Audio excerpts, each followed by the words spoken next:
Assalamualaikum warahmatullahi wabarakatuh. Perkenalkan, nama saya Nuholik BP 201081812014. Di sini saya akan menjelaskan tentang struktur ekonomi, pertentangan kelas, dan perubahan sosial teori sosial Karl Marx.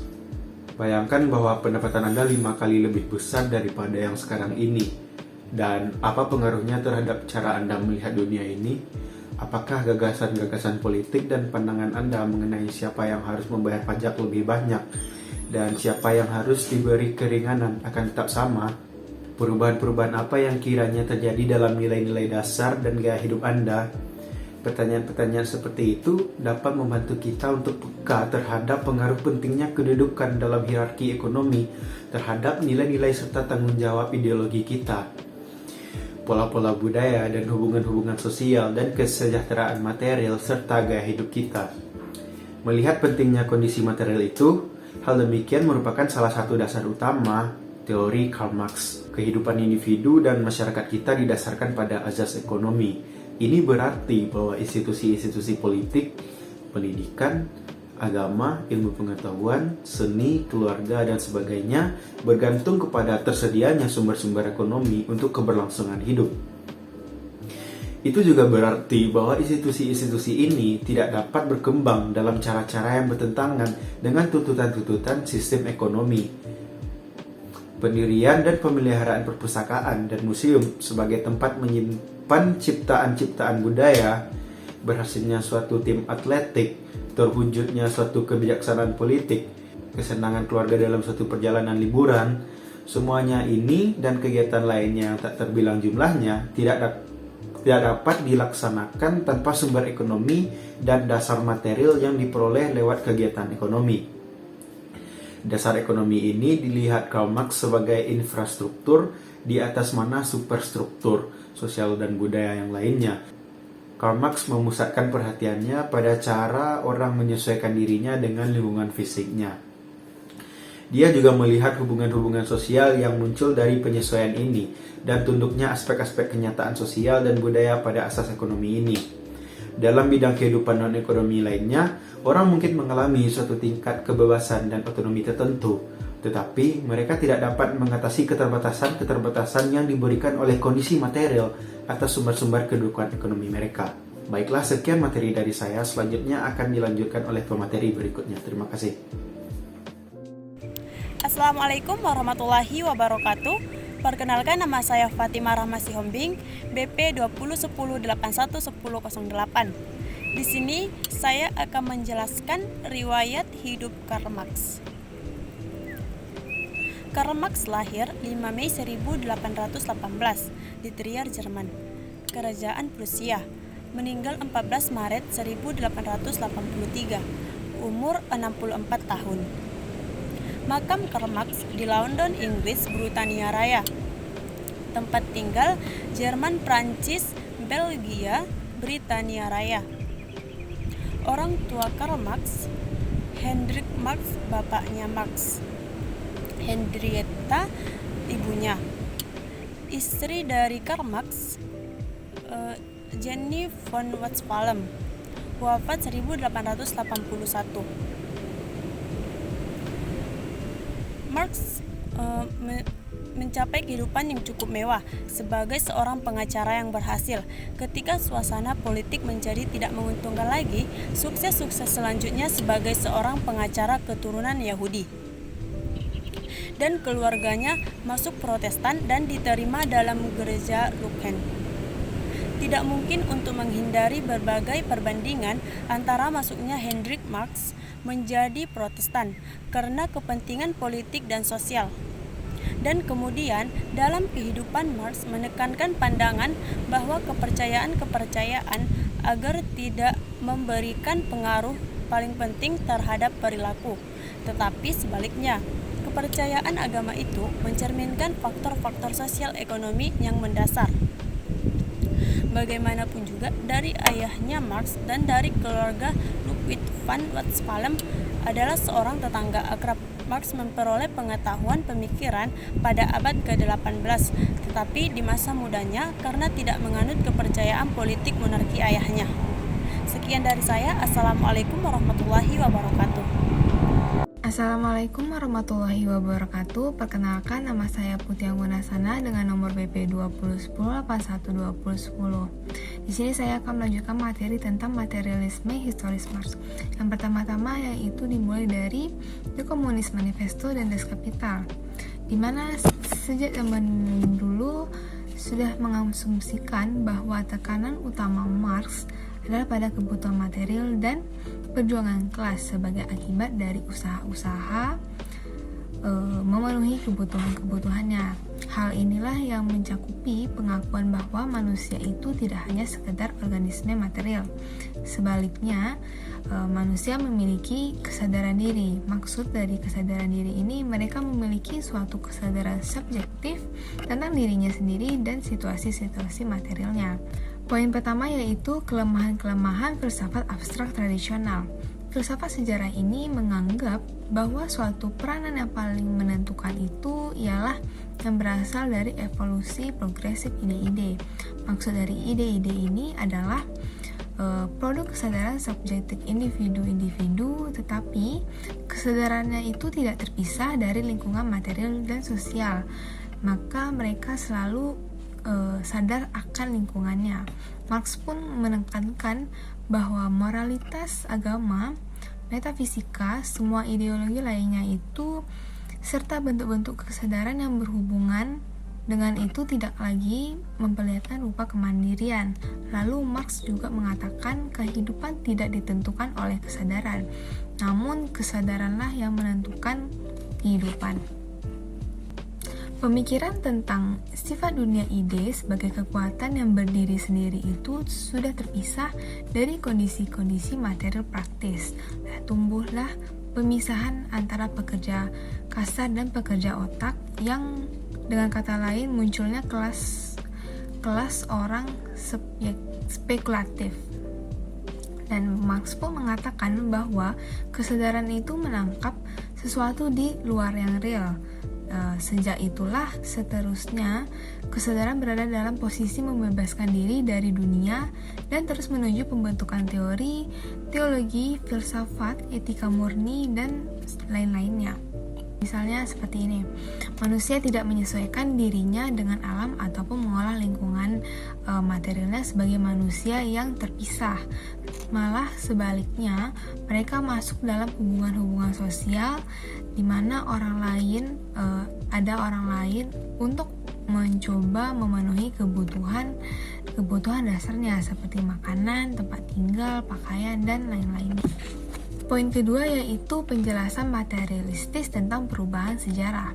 Diterapkannya pola-pola perubahan sejarah yang luas, penekanan materialistis ini berpusat pada perubahan-perubahan cara atau teknik-teknik produksi material sebagai sumber utama perubahan sosial dan budaya. Karena cara produksi dan kondisi-kondisi material yang diakibatkannya berubah, maka kontradiksilah muncul cara-cara produksi dan hubungan-hubungan produksi. Dalam The German Ideology, Marx dan Engels menelusuri perubahan-perubahan utama dalam kondisi material itu dan cara produksi di satu pihak, dan hubungan-hubungan sosial serta norma-norma pemilikan di lain pihak, mulai komunitas suku bangsa primitif sampai ke kapitalisme modern. Maksud dari The German Ideology ini untuk menunjukkan bahwa manusia menciptakan sejarahnya sendiri selama mereka berjuang menghadapi lingkungan materialnya dan terlibat dalam hubungan-hubungan sosial yang terbatas dalam proses itu. Contohnya misalnya di masa awal-awal revolusi industri, mekanisasi perubahan secara besar-besaran dan teknologi pabrik yang berhubungan dengan itu tidaklah cocok lagi dengan hubungan sosial yang sistem produksi kerajinan yang sudah lama itu dilaksanakan dengan basis rumah tangga. Juga merangsang perkembangan bentuk-bentuk hubungan sosial yang baru untuk menggantikan yang lama. Sekian dari saya. Wassalamualaikum warahmatullahi wabarakatuh. Assalamualaikum warahmatullahi wabarakatuh. Perkenalkan, nama saya Mayang Sari Dio Amanda dengan nomor BP 2010812020. Baik, di sini saya akan melanjutkan materi yaitu tentang infrastruktur ekonomi dan superstruktur sosiobudaya. Karl Marx berulang-ulang menekankan ketergantungan politik pada struktur ekonomi. Tipe analisa yang sama berlaku untuk pendidikan, agama, keluarga, dan semua institusi sosial lainnya. Sama halnya dengan kebudayaan suatu masyarakat, termasuk standar-standar moralitasnya, kepercayaan-kepercayaan agama, sistem-sistem filsafat, ideologi politik, dan pola-pola seni, serta kreativitas sastra juga mencerminkan pengalaman hidup yang real dari orang-orang dalam hubungan-hubungan ekonomi mereka.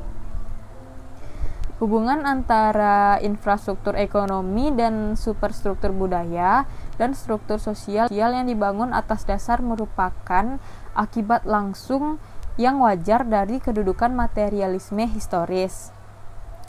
Adaptasi manusia terhadap lingkungan materialnya selalu melalui hubungan-hubungan ekonomi tertentu, dan hubungan-hubungan ini sedemikian meresapnya hingga semua hubungan-hubungan sosial lainnya juga bentuk-bentuk kesadaran dibentuk oleh hubungan ekonomi itu.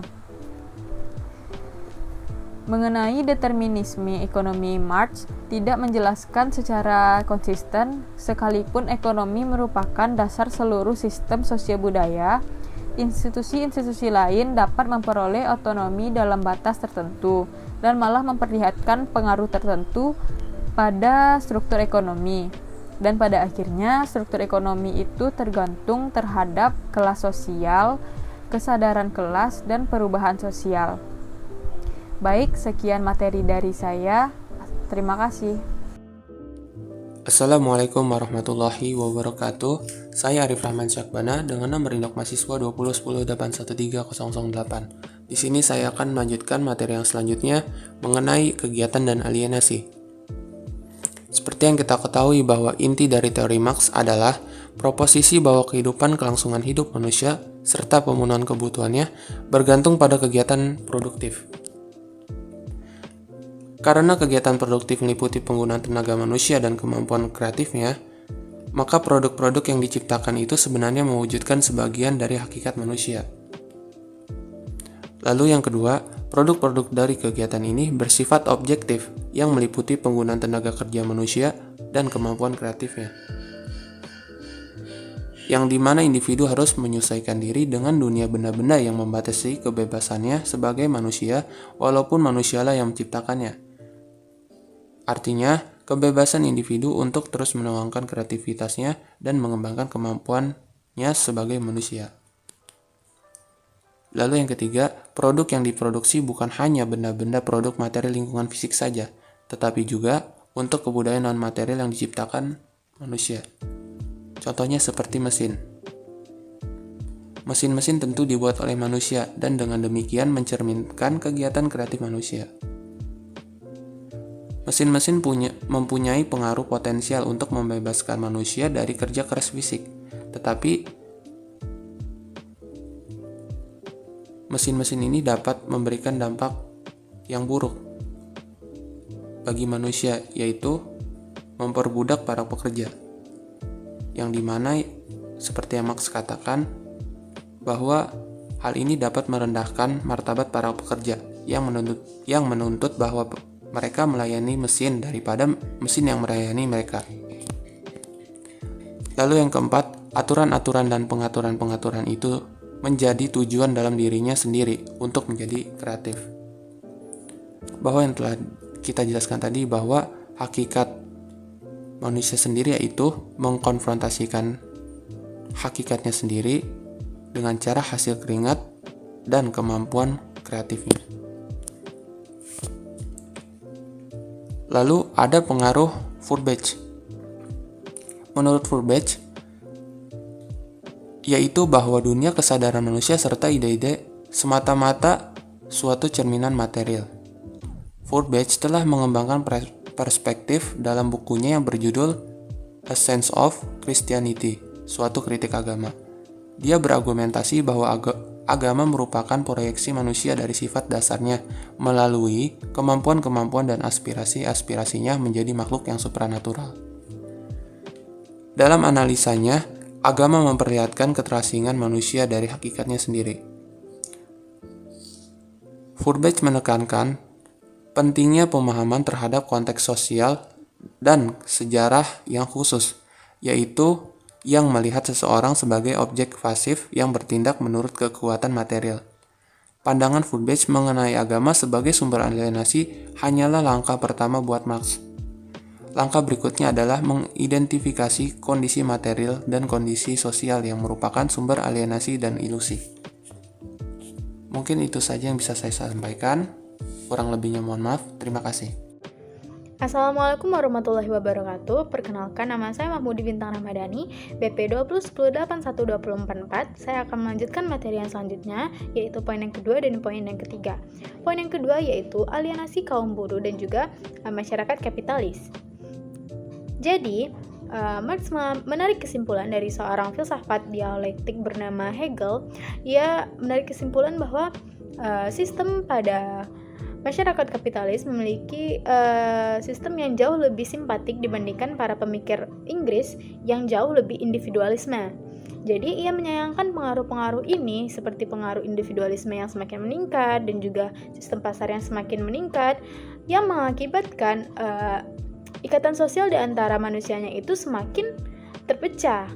Hal ini sangat disayangkan oleh Marx. Kemudian di sini Marx juga melihat bahwa masyarakat itu atau manusia itu dijadikan sebagai barang komoditi pasar yang tenaganya diperjualbelikan tanpa melihat kebutuhan manusiawinya sendiri.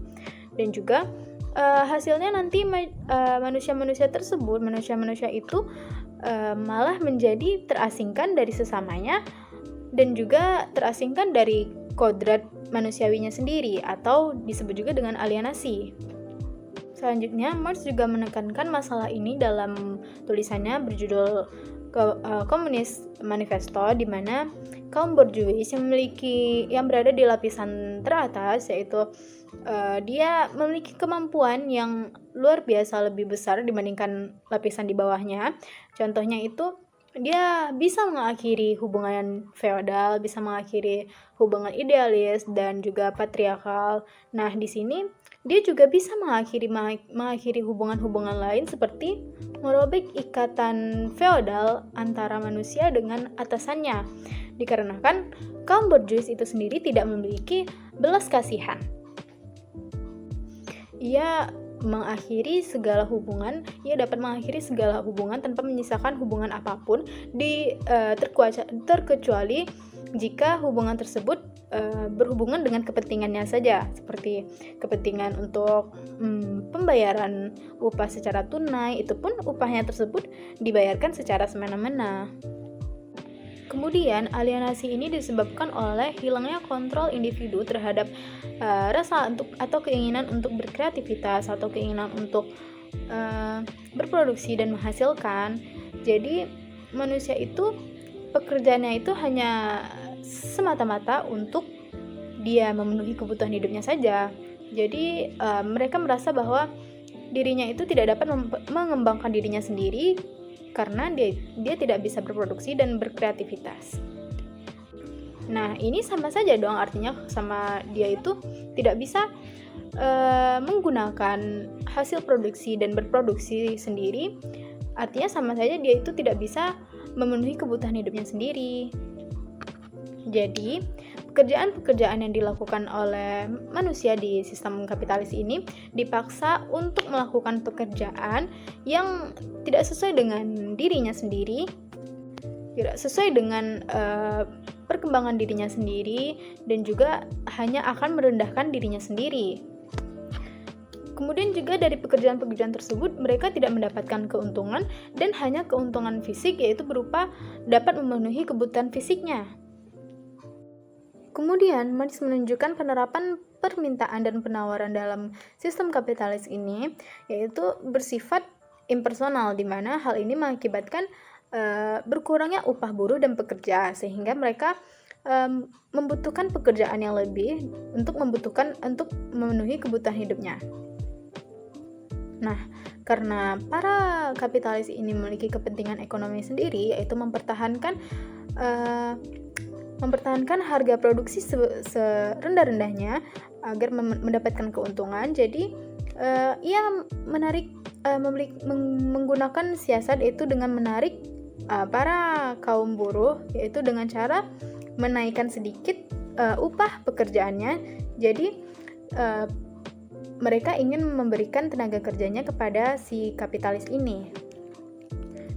Dan kaum buruh yang tidak punya pilihan lain dan memberikan tenaga kerjanya, ia dengan senang hati bekerja dengan kapitalis, dikarenakan kaum buruh ini tidak memiliki alat produksi dan juga membutuhkan sumber untuk memenuhi kebutuhan hidupnya. Karena penawaran tenaga kerja tersebut melebihi permintaan dari kapitalis, jadi penawaran untuk bekerja itu semakin membludak karena ditingkatkannya upah buruh. Jadi buruh tersebut sangat tertarik dengan pekerjaan tersebut, sehingga mereka berbondong-bondong untuk memberikan jasanya kepada kapitalis. Tetapi kapitalis malah menerima pekerja-pekerja tersebut dan malah menurunkan upah minimumnya, menurunkan upah dari yang telah disepakati. Nah, dari hal tersebut, para kaum buruh hanya bisa menerima tugas dari kapitalis yang memberikan tugas hanya untuk mendapatkan keuntungan sebesar-besarnya dari kaum buruh. Semakin produktif kaum buruh, jadi mereka itu menjadi semakin merasa bahwa mereka itu miskin. Sama seperti yang dikatakan oleh Marx, bahwa alienasi kaum buruh ini menyebabkan terdapatnya kekuatan asing dan bermusuhan terhadap kaum buruh, yaitu dari kaum kapitalis dan kepada kaum buruh. Nah, jadi jalan keluarnya yang telah Marx sebutkan, yaitu tidak hanya dengan menaikkan upah pekerja, tetapi juga dengan melakukan sebuah perubahan dalam masyarakat radikal yang dapat memusnahkan kegiatan penganiayaan terhadap kaum buruh, sehingga kaum buruh pun dapat merasakan bagaimana memanusiakan dirinya, bagaimana yaitu dapat mengembangkan hakikatnya sebagai manusia dalam hubungannya dengan sesama manusianya. Selanjutnya, poin yang ketiga yaitu alienasi politik. Jadi, Marx melakukan analisis terhadap perbedaan di antara negara dan juga masyarakat sipil. Jadi, Marx melihat perbedaan itu di mana berkaitan dengan manusia sebagai individu dan juga manusia sebagai makhluk sosial. Dalam revolusi borjuis, negara itu dilihat sebagai sesuatu yang memberikan hak kepada individu-individu, hak-hak, yaitu hak-hak warga negara. Jadi seolah-olah negara itu berdiri sendiri. Nah, kemudian Marx semakin lama semakin memberikan gagasan tentang perbedaan tersebut dan menjadikan ia mendapat pandangan baru tentang perbedaan tersebut. Pandangan Marx mengenai negara tersebut, pandangan barunya itu yaitu negara dilihat sebagai hasil kompensasi dari ketegangan masyarakat terhadap adanya pembagian pekerjaan. Selanjutnya, alienasi ini kelihatannya tidak dapat dielakkan dari kodrat manusiawi, karena manusia itu di satu sisi dia menuangkan potensi kreatifnya dalam sebuah kegiatan, tetapi di sisi lain kegiatan tersebut yang menghasilkan produk yang kreatif malah menghambat kreativitas mereka di masa yang akan datang. Alienasi itu lebih berkembang di dalam masyarakat kapitalis. Jadi sudah dapat dipastikan bahwa alienasi itu melekat pada masyarakat kapitalis yang menuntut revolusi total yang dapat menghancurkan masyarakat, di mana dengan meniadakan pembagian pekerjaan, negara yang tradisional, kemudian juga kepemilikan pribadi, dan semua eksploitasi serta penindasan. Nah, hal inilah yang membuat Marx itu percaya bahwa alienasi akan segera berakhir jika hal tersebut terjadi, dan juga manusia dapat mengembangkan atau mengungkapkan kodratnya sebagai manusia. Sekian dari saya, mohon maaf apabila ada kesalahan. Wabillahi taufiq wal hidayah. Assalamualaikum warahmatullahi wabarakatuh. Assalamualaikum warahmatullahi wabarakatuh. Perkenalkan, nama saya Febriani Aulia Rahmi, nomor BP 2010811018. Di sini saya akan menjelaskan mengenai kelas sosial, kesadaran kelas, dan perubahan sosial. Karl Marx melihat kelas sosial sebagai kategori penting dalam struktur sosial. Pembagian yang paling penting dalam masyarakat adalah pembagian antar kelas-kelas yang berbeda yang dipengaruhi oleh gaya hidup dan kesadaran individu. Antar kelas yang berbeda juga sering terjadi ketegangan konflik dalam masyarakat, dan akan terjadi perubahan sosial apabila satu kelas muncul sebagai pemenang dari kelas lainnya. Poin pertama yang akan kita bahas adalah hubungan ekonomi dan struktur sosial. Kemampuan manusia untuk memenuhi kebutuhannya tergantung kepada terlibatnya mereka dalam hubungan sosial dengan orang lain yang dapat membentuk infrastruktur ekonomi masyarakat. Hal ini dipengaruhi oleh perbedaan-perbedaan alamiah antar manusia sesuai dengan kekuatan, ukuran, tenaga, kemampuan-kemampuan, dan lain sebagainya. Pada awal munculnya struktur ekonomi masyarakat, pembagian kerja sudah berkembang, dan hal ini mengharuskan terjadinya sistem pertukaran. Karena langkanya SDA yang dipertukarkan, hubungan antar kelas menjadi bersifat antagonistis. Dorongan yang paling penting dalam struktur sosial untuk terjadinya suatu perubahan adalah dengan perluasan alat produksi yang dihasilkan oleh perkembangan teknologi dan mengakibatkan munculnya kelompok kerja baru yang dapat merombak dasar ekonomi untuk suatu dominasi kelompok atau dengan cara mengubah sifat lingkungan sosial atau material di mana individu itu terlibat. Contoh sederhananya adalah dengan adanya profesi sosial media spesialis yang muncul akibat banyaknya penggunaan sosial media. Dalam hal ini, pelaku bisnis menjadikan sosial media sebagai sarana promosinya yang awalnya didominasi oleh SPG yang menjadi sarana promosi. Poin kedua yang akan kita bahas yaitu perbedaan kelas primer dan sekunder. Marx mengidentifikasi 3 kelas utama dalam masyarakat kapitalis, yaitu buruh upahan, kapitalis, dan pemilik tanah. Ketiga kelas ini dibedakan berdasarkan sumber pendapatan pokok, yakni upah, keuntungan, dan sewa tanah. Pada masa ini juga, model 3 kelas bergerak menuju sistem 2 kelas, yaitu borjuis dan proletar. Dalam realitas masyarakat, dua sistem ini dapat menggambarkan pembagian kelas yang dapat diidentifikasi. Perkembangan menuju sistem 2 kelas ini juga akan berakibat kepada hilangnya kelas borjuis kecil menjadi proletar. Contoh yang bisa saya berikan yaitu pengusaha toko kecil yang pada mulanya dikategorikan borjuis kecil karena dalam operasinya hanya terfokus pada kegiatan distribusi, sehingga jangkauan pemasaran masih kecil dan sangat minim. Lalu selama proses operasi tokonya berkembang, tidak lagi terfokus pada kegiatan distribusi tetapi juga sudah mampu untuk memproduksi barang sendiri, yang mengakibatkan pengusaha toko kecil ini berkembang menjadi pengusaha toko yang besar dan kategorinya pun berubah menjadi proletar. Sekian yang dapat saya sampaikan, mohon maaf jika ada kesalahan. Assalamualaikum warahmatullahi wabarakatuh.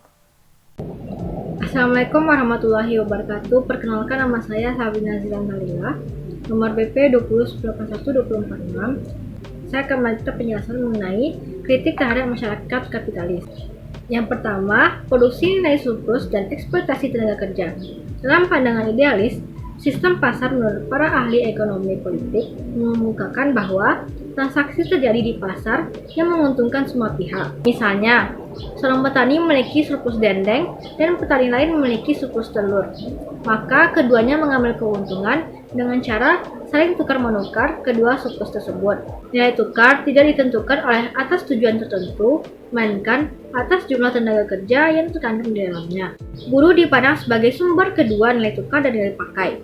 Sebagai sumber nilai pakai, buruh dilihat sebagai sumber kegiatan yang dipakai untuk memproduksi barang-barang yang berfungsi untuk digunakan. Sebagai sumber nilai tukar, buruh dilihat sebagai masukan umum untuk proses memproduksi komoditi-komoditi yang dihasilkan tidak untuk digunakan pribadi atau untuk majikan, melainkan untuk dijualkan kepada sistem pasar yang bersifat impersonal yang ditukarkan dengan uang. Buruh dilihat dalam sistem kapitalis sebagai komoditi untuk diperjualbelikan dalam pasar impersonal. Buruh mampu memproduksi nilai tukar lebih banyak daripada diminta untuk mempertahankan nilai tukar tersebut. kelebihan dan persyaratan keberlangsungan hidup buruh, dan pemulihan tenaga kerja yang kembali merupakan nilai surplus atau nilai lebih. Contohnya, seorang pekerja dapat memproduksikan dalam 6 jam setiap harinya komoditi yang cukup untuk memperoleh uang untuk keberlangsungan hidupnya. Tetapi, jam kerja ditetapkan 12 jam selama sehari. Nilai komoditi yang dihasilkan selama 6 jam yang kedua menjadi nilai surplus. 2. Ekspansi kapitalis dan krisis ekonomi. Perjuangan kompetitif untuk memperoleh keuntungan kaum kapitalis menggunakan mesin baru yang bersifat hemat buruh, yang merusak keseimbangan antara kemampuan produktif dan permintaan, yang mengakibatkan berkurangnya keuntungan, investasi, kesempatan kerja, dan permintaan pasar.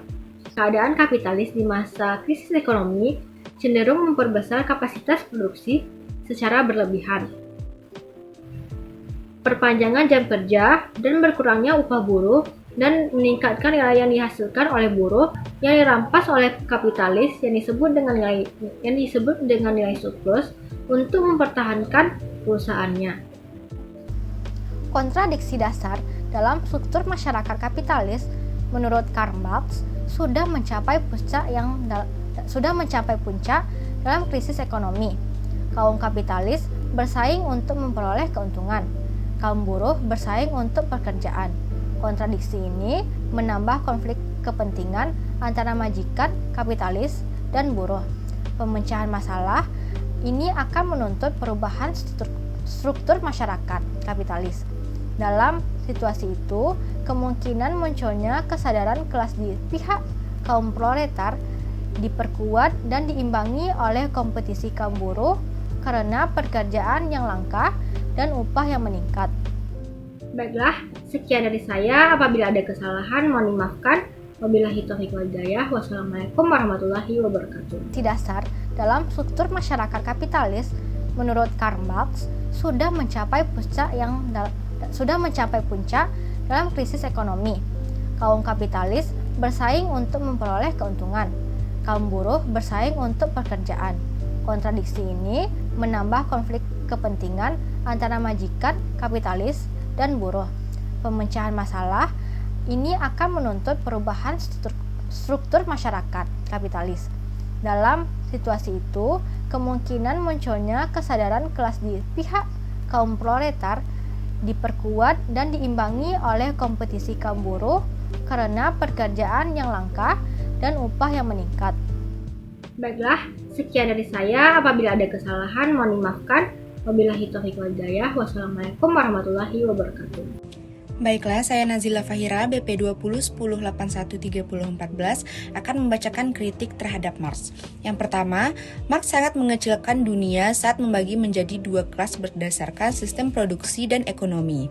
Marxisme tidak melihat kemungkinan-kemungkinan lain yang bisa saja menjadikan dunia ke dalam kelas-kelas lain, misalnya berdasarkan ideologi, agama, budaya, pandangan politik, dan identitas kebangsaan. Sebagai contoh, saat terjadi perang dingin antara Uni Soviet dan Amerika Serikat, dunia terpecah ke dalam dua kubu, di mana ada kubu yang mendukung ideologi liberalis yang condong ke Amerika Serikat dan ideologi komunis yang ke Uni Soviet.